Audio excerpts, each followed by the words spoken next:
بسم الله الرحمن الرحيم ألف لام را كتاب حكمت آياته ثم فصلت من لدن حكيم خبير ألا تعبدوا إلا الله إنني لكم منه نذير وبشير وأن استغفروا ربكم ثم توبوا إليه يمتعكم متاعا حسنا إلى أجل مسمى ويؤتي كل ذي فضل فضله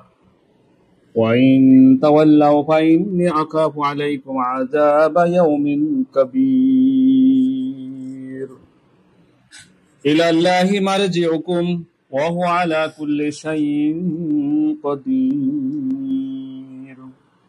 ألا إنهم يثنون صدورهم ليستخفوا منهم ألا حين يستغشون ثيابهم يعلم ما يسرون وما يعلنون إنه عليم بذات الصدور وما من دابة في الأرض إلا على الله رزقها ويعلم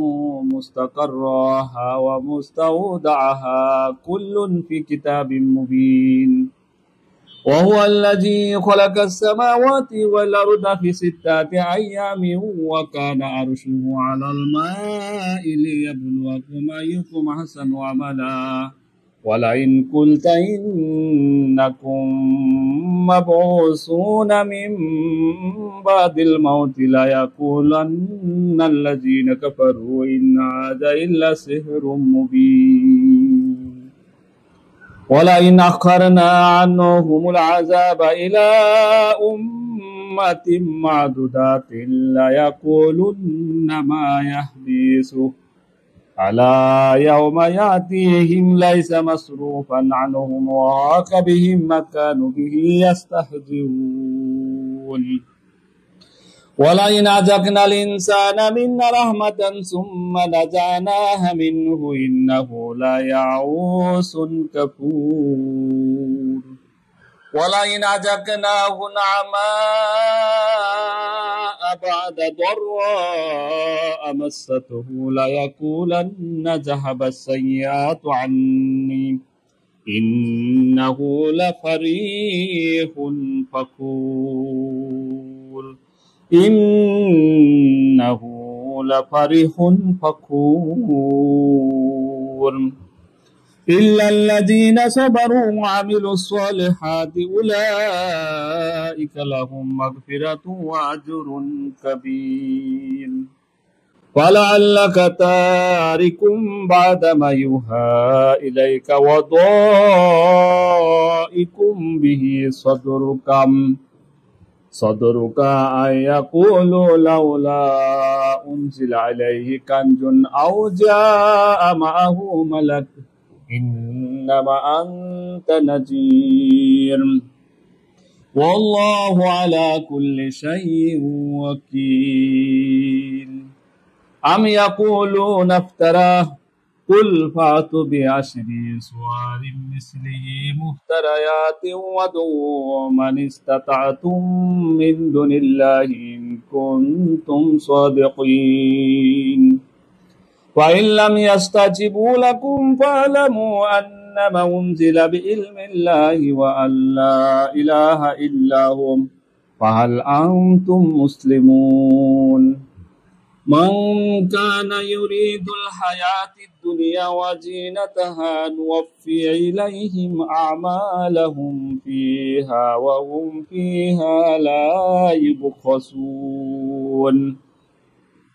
أولئك الذين ليس لهم في الآخرة إلا النار وحبط ما صنعوا فيها وباطل ما كانوا يعملون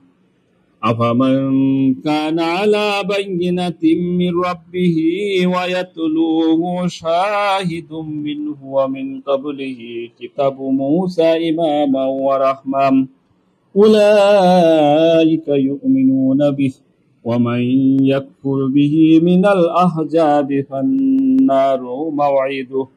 فلا تكن في مرية منه إنه الحق من ربك ولكن أكثر الناس لا يؤمنون ومن أظلم ممن افترى على الله كذبا أولئك يرادون على ربهم ويقول الأشهاد هؤلاء الذين كذبوا على ربهم على لعنة الله على الظالمين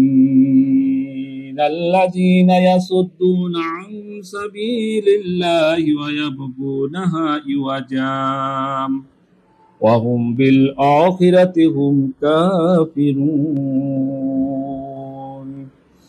أولئك لم يكونوا معجزين في الأرض وما كان لهم من دون الله من أولياء يضاعف لهم العذاب ما كانوا يستطيعون السمع وما كانوا يبصرون أولئك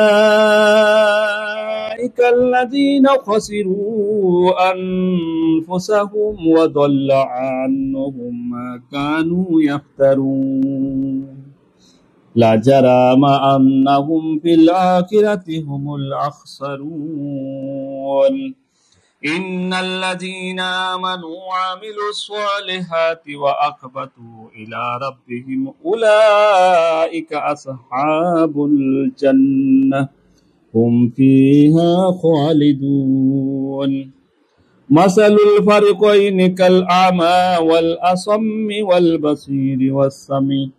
هل يستويان مثلا أفلا تذكرون ولقد أرسلنا نوحا إلى قومه إني لكم نذير مبين ألا تعبدوا إلا الله إني أخاف عليكم عذاب يوم أليم وقال الملأ الذين كفروا من قومه ما نراك إلا بشرا مثلنا وما نراك اتبعك إلا الذين هم أراذلنا بادي الرأي وما نرى لكم علينا من فضل بل نظنكم كاذبين قال يا قوم أرأيتم إن كنت على بينة من ربي وآتاني رحمة من عنده قال يا قوم أرأيتم إن كنت على بينة من ربي وآتاني رحمة من عنده فأميت عليكم أن نلزمكموها وأنتم لها كارهون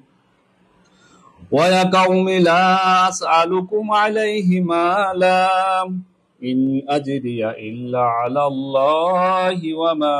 أنا بطريد الذين آمنوا إنهم ملاقو ربهم ولكني أراكم قوما تجهلون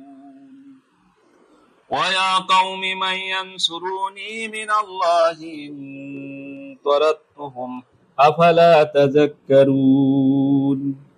ولا أقول لكم عندي خزائن الله ولا أعلم الغيب ولا أقول إني ملك ولا أقول للذين تزدري أعينكم لن يؤتيهم الله خيرا الله أعلم بما في أنفسهم إني إذا لمن الظالمين إني إذا لمن الظالمين قالوا يا نوح قد جادلتنا فأكثرت جدالنا فأتنا بما تعيدنا إن كنت من الصادقين قال إنما يأتكم به الله إن جاءت رسلنا إبراهيم بالبشرى قالوا سلاما قال سلام فما لبث أن جاء بعجل حنيج فلما رأى أيديهم لا تصل إليه نكرهم وأوجس منهم خيفة قالوا لا تخف إنا أرسلنا إلى قوم لوط وامرأته قائمة فضحكت فبشرناها بإسحاق ومن وراء إسحاق يعقوب قالت يا ويلتى أألد وأنا عجوز وهذا بعلي شيخا إن هذا لشيء عجيب قالوا أتعجبنا من أمر الله رحمة الله وبركاته عليكم أهل البيت إنه حميد مجيد فلما ذهب عن إبراهيم الروح وجاءته البشرى يجادلنا في قوم لوط إن إبراهيم لحليم أواه منيب يا إبراهيم أعرض عن هذا إنه قد جاء أمر ربك وإنهم آتيهم عذاب غير مردود ولما جاءت رسولنا لوطا سيء بهم وضاق بهم جرأ وقال هذا يوم عصيب وجاءه قومه يهرعون إليه ومن قبل كانوا يعملون السيئات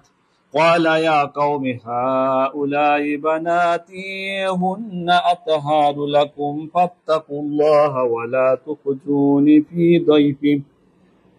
أليس منكم رجل رشيد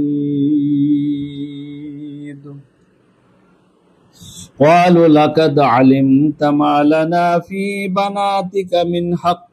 وإنك لتعلم ما نريد قال لو أن لي بكم قوة أو آوي إلى ركن شديد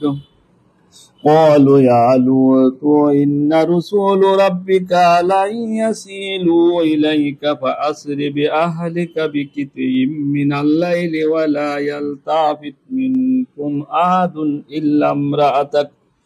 إنه مصيبها ما أصابهم إن موعدهم الصبح أليس الصبح بقريب فلما جاء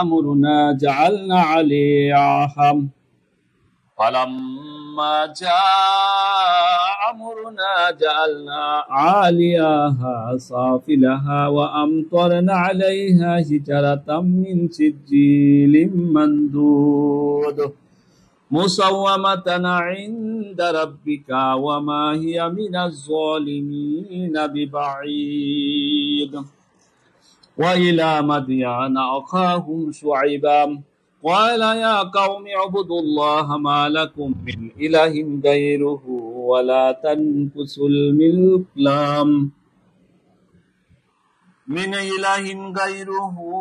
ولا تنقصوا المكيال والميزان إني أراكم بخير وإني أخاف عليكم عذاب يوم محيط ويا قوم أوفوا المكيال والميزان بالقسط ولا تبخسوا الناس أشياءهم ولا تسوا في الأرض مفسدين بقية الله خير لكم إن كنتم مؤمنين وما أنا عليكم بحفيظ قالوا يا شعيب أصلاتك تأمرك أن نترك ما يعبد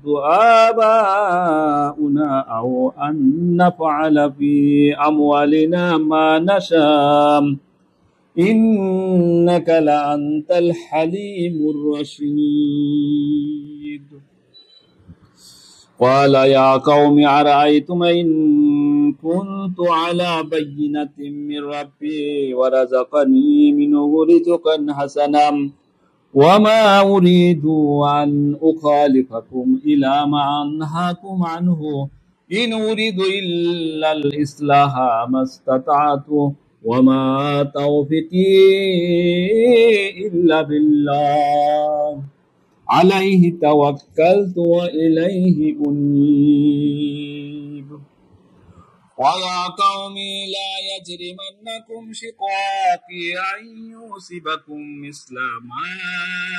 أصاب قوم نوح أو قوم هود أو قوم صالح وما قوم لوط منكم ببعيد واستغفروا ربكم ثم توبوا إليه إن ربي رحيم ودود قالوا يا شعيب ما نفقه كثيرا مما تقول وإن لنراك فينا ضعيفا ولولا رهتك لرجمناك وما أنت علينا بعزيز قال يا قوم أرهتي أعز عليكم من الله واتخذتموه وراءكم جهريا إن ربي بما تعملون محيط ويا قوم اعملوا على مكانتكم إني عامل سوف تعلمون من يأتيه عذاب يخزيه ومن هو كاذب وارتقبوا إني معكم رقيب ولما جاء أمرنا نجينا شعيبا والذين آمنوا معه برحمة منا وأخذت الذين ظلموا الصيحة فأصبحوا في ديارهم جاثمين كأن لم يغنوا فيها على بودا لمدين كما بعيدت ثمود ولقد أرسلنا موسى بآياتنا وسلطان مبين إلى فرعون وملئه فاتبعوا أمر فرعون وما أمر فرعون برشيد يقدم قومه يوم القيامة فأوردهم النار وبئس البرد المورود وأتبعوا في هذه لعنة ويوم القيامة بئس الرفد المرفود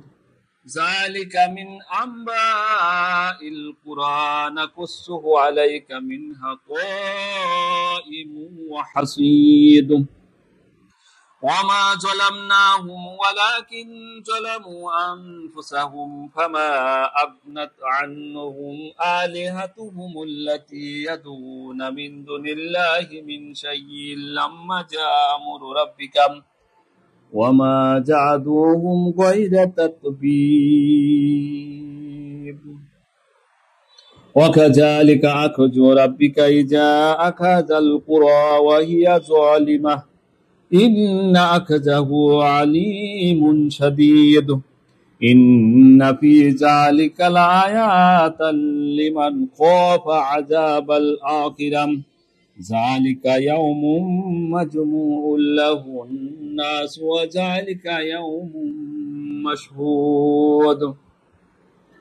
وما نؤخره إلا لأجل معدود يوم يأتي لا تكلم نفس إلا بإذنه فمنهم شقي وسعيد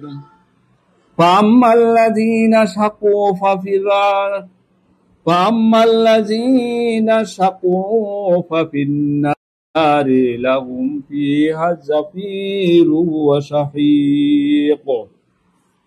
خالدين فيها ما دامت السماوات والأرض إلا ما شاء ربك إن ربك فعال لما يريد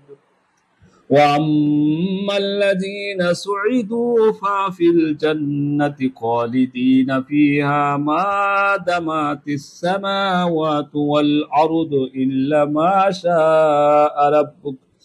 عطاء غير مججوج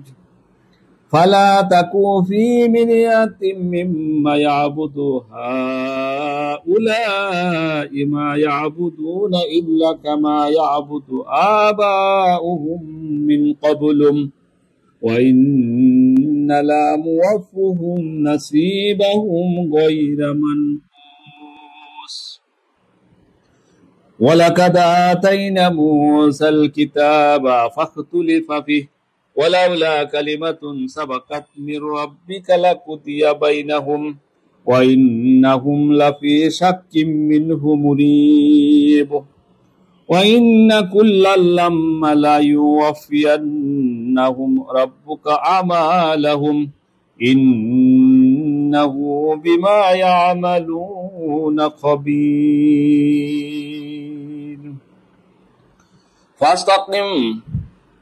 فاستقم كما أمرت ومن تاب معك ولا تطغوا إنه بما تعملون بصير ولا تركنوا إلى الذين ظلموا فتمسكم النار وما لكم من دون الله من أولياء ثم لا تنصرون وأقيم الصلاة طرفا في النهار وزلفا من الليل إن الحسنات يذهبن السيئات ذلك ذكرى للذاكرين واصبر فإن الله لا يضيع أجر المحسنين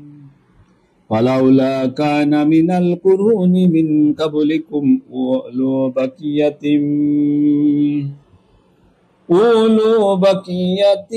ينهون عن الفساد في الأرض إلا قليلا ممن أنجينا منهم واتبع الذين ظلموا ما أترفوا فيه وكانوا مجرمين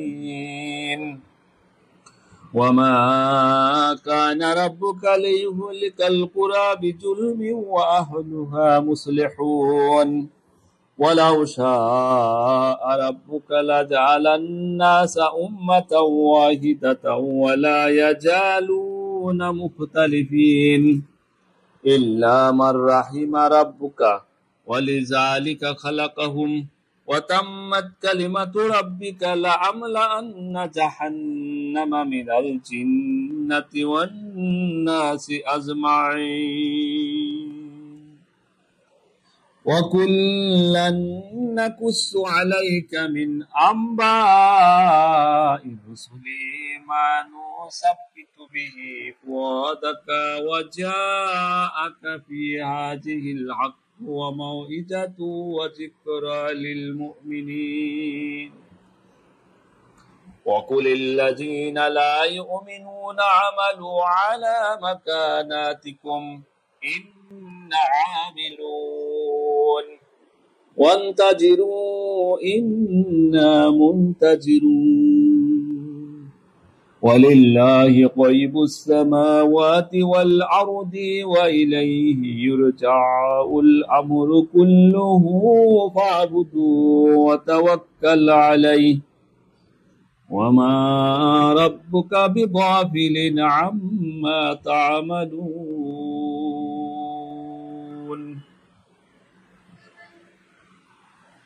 آمنت بالله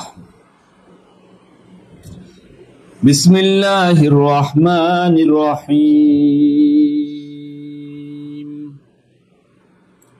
ألف لام را تلك آيات الكتاب المبين إنا أنزلناه قرآنا عربيا لعلكم تعقلون نحن نقص عليك أحسن القصص بما أوحينا إليك هذا القرآن وإن كنت من قبله لمن الغافلين إذ قال يوسف لأبيه يا أبت إني رأيت 11 كوكبا والشمس والقمر عرضتم إلى ساجدين إني رأيت 11 كوكبا والشمس والقمر رأيتهم لي ساجدين قال يا بني لا تقصص رؤياك على إخوتك فيكيدوا لك كيدا إن الشيطان للإنسان عدو مبين وكذلك يجتبيك ربك ويعلمك من تأويل الأحاديث ويتم نعمته عليك وعلى آل يعقوب كما تمها على أبويك من قبل إبراهيم وإسحاق إن ربك عليم حكيم لقد كان في يوسف وإخوته آية للسائلين إذ قالوا ليوسف وأخوه أحب إلى أبينا منا ونحن عصبة إن آبانا لفي ضلال مبين اقتلوا يوسف أو اطرحوه أرضا يأكل لكم وجه أبيكم وتكونوا من بعده قوما صالحين قال قائل منهم لا تقتلوا يوسف وألقوه في غيابات الجب يلتقطه بعض السيارات إن كنتم فاعلين قالوا يا أبنا ما لك لتأمنا على يوسف وإن له لناصحون أرسله معنا غدا يرتع ويلعب وإن له لحافظون قال إن لا يحزنني أن تذهبوا به وأخاف أن يأكله الذئب وأنتم عنه غافلون قالوا لئن أكله الذئب ونحن عصبة إن إذا لخاسرون فلما ذهبوا به وأجمعوا أن يجعلوه في غيابة الجب وأوحينا إليه لننبئنهم بأمرهم هذا وهم لا يشعرون وجاءوا أباهم عشاء يبكون قالوا يا أبنا إنا ذهبنا نستبق وتركنا يوسف عند متاعنا فأكله الذئب وما أنت بمؤمن لنا ولو كنا صادقين وجاءوا على قميصه بدم كذب قال بل سولت لكم أنفسكم أمرا فصبر جميل والله المستعان على ما تعصفون والله المستعان على ما تصفون وجاءت سيارة فأرسلوا واردهم فأدلى دلوه قال يا بشرى هذا غلام وأسره بضاعة والله عليم بما يعملون وشروه بثمن بخس دراهم معدود وكانوا فيه من الزاهدين وقال الذي اشتراه من مصر لامرأته أكرمي مثواه عسى أن ينفعنا أو نتخذه ولدا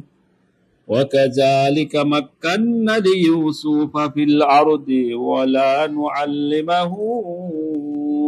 من تعبيل الأحدث والله غالب على أمره ولكن أكثر الناس لا يعلمون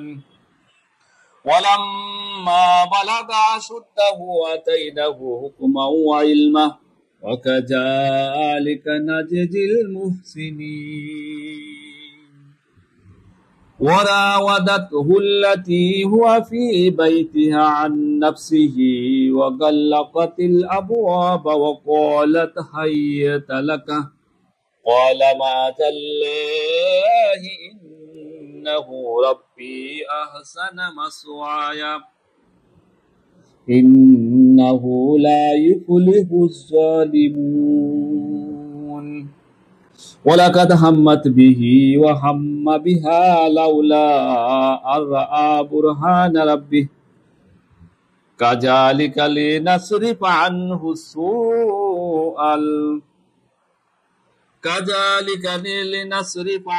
السوء والفحشاء إنه من عبادنا المخلصين واستبق الباب وقدت قميصه من دبر وألف يا سيدها لدى الباب قالت ما جزاء من أراد بأهلك سوءا إلا أن يسجن أو عذاب أليم قال هي راودتني عن نفسي وشهد شاهد من أهلها إن كان قميصه قد من قبل فصدقت وهو من الكاذبين وإن كان قميصه قد من دبر فكذبت وهو من الصادقين فلما رأى قميصه قد من دبر قال إنه من كيدكن إن كيدكن عظيم يوسف عارض عن هذا واستغفر لذنبك إنك كنت من الخاطئين وقال نسوة في المدينة امرأة العزيز تراود فتاها عن نفسه قد شغفها حبا إنا لنراها في ضلال مبين فلما سمعت بمكرهن أرسلت إليهن وأعتدت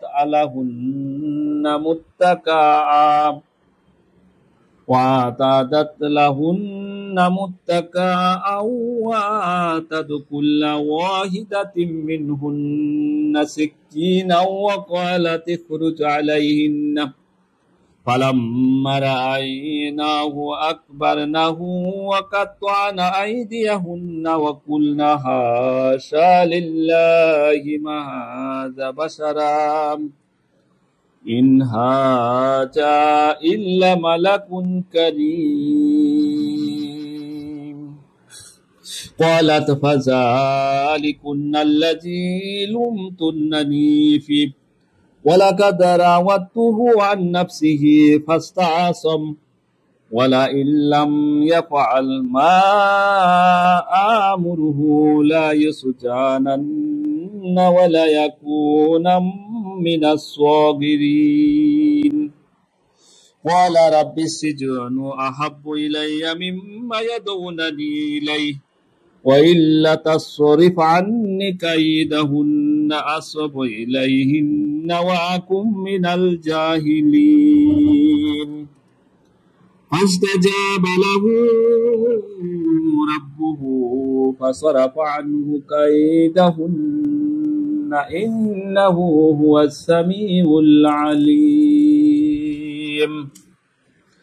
ثم بدا لهم من بعد ما ورأوا الآيات ليسجننه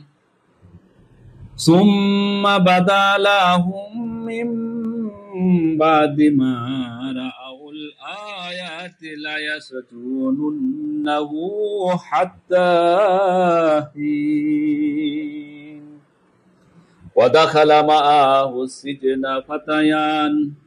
قال أحدهما إني أرني عصير خمرا وقال الآخر إني أرني أحمل فوق رأسي خبزا تأكل الطير منه نبئنا بتأويله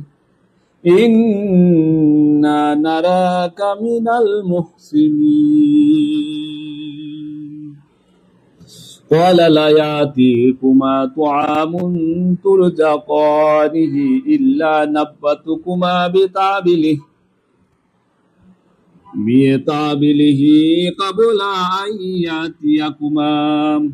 ذلكما مما علمني ربي إني تركت ملة قوم لا يؤمنون بالله وهم بالآخرة هم كافرون واتبعت ملة آبائي إبراهيم وإسحاق ويعقوب ما كان لنا أن نشرك بالله من شيء ذلك من فضل الله علينا وعلى الناس ولكن أكثر الناس لا يشكرون يا صاحبي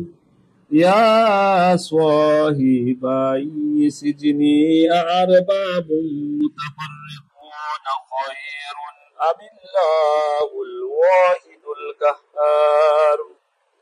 ما تعبدون من دونه إلا أسماء سميتموها أنتم وآباؤكم ما أنزل الله بها من سلطان إن الحكم إلا لله أمر ألا تعبدوا إلا إياه ذلك الدين القيم ولكن أكثر الناس لا يعلمون يا صاحبي السجن أما أحدكما فيسقي ربه خمرا وأما الآخر فيصلب فتأكل الطير من رأسه قضي الأمر الذي فيه تستفتيان وقال للذي ظن أنه ناج منه اذكروني عند ربك فأنساه الشيطان ذكر ربه فلبث في السجن بضع سنين وقال الملك إني أرى سبع بقرات سمان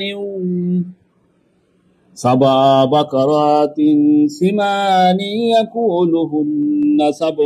عجاف وسبع سنبلة خضر وأخرى يابسات يا أيها الملأ أفتوني في رؤياي إن كنتم للرؤيا تعبرون قالوا أضغاث أحلام وما نحن بتعبير الأحلام بعالمين وقال الذي نزى منهما وادكر بعد أمة أنا أنبئكم بتعبيره فأرسلون يوسف أيها الصديق أفتنا في 7 بقرة سمان يأكلهن 7 عجاف و7 سنبلة خضر وأخرى يابسات لعلي أرجع إلى الناس لعلهم يعلمون قال تزرعون 7 سنين دأبا فما حصدتم فذروه في سنبله إلا قليلا مما تأكلون ثم يأتي من بعد ذلك 7 شداد يأكلن ما قدمت لهن إلا قليلا مما تحسنون ثم يأتي من بعد ذلك عام فيه يغاث الناس وفيه يعصرون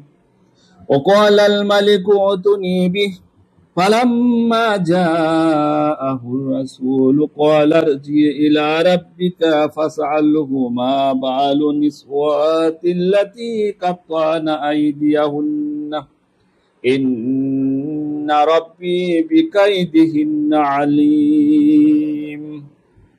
قال ما كتبكن إذ رأتن يوسف عن نفسه قلنا حاش لله ما علمنا عليه من سوء قالت امرأة العزيز الآن حصحص الحق وأنا راودته عن نفسه وإنه لمن الصادقين